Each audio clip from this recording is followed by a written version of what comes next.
हम गुंजन चौधरी मैथिली गुंजन चैनल पर समस्त मिथिलावासी के स्वागत करै छी। आइ हम एकटा सोहर गीत लऽ कऽ उपस्थित छी। आशा करै छी जे अहाँ सबके गीत जरूर पसंद आयत। अंगना में ठाढ़ी कोसिला रानी मेघसँ अरजी करू हे। अंगना में ठाढ़ी कोसिला रानी मेघसँ अरजी करू हे।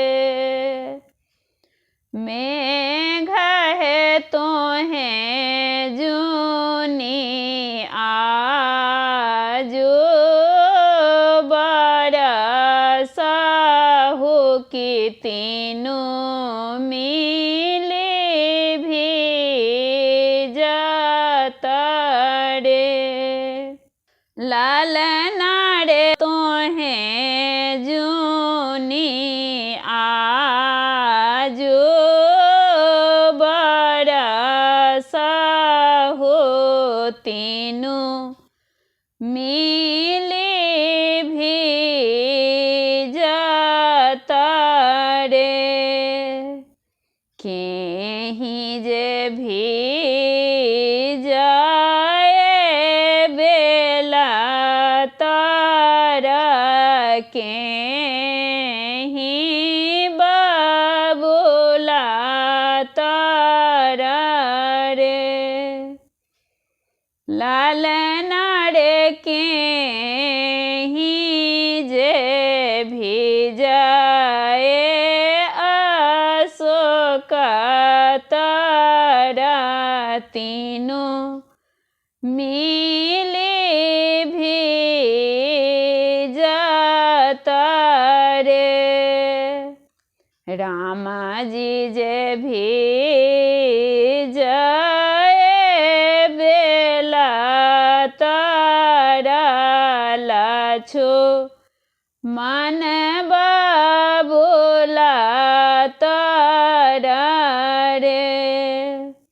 लालना रे सीता जी जे भीजए अशोक तर तीनों मिली भीजए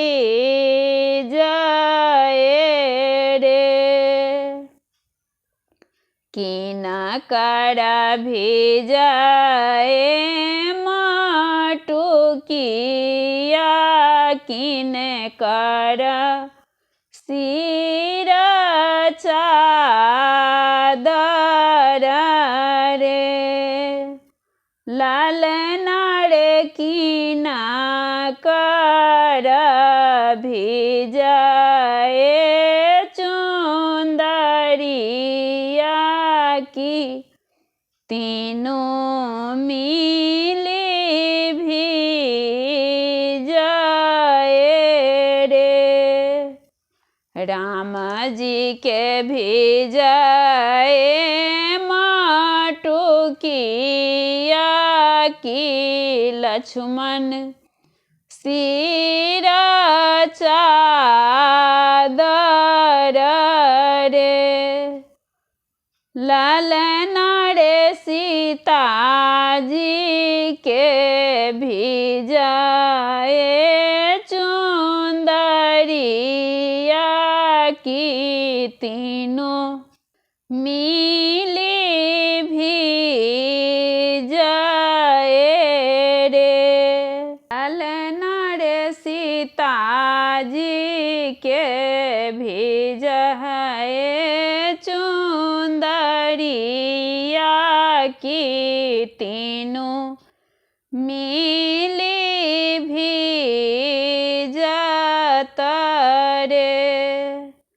लालना रे सीता जी के भीजए चुंदरिया की तीनों मिले भेजता रे।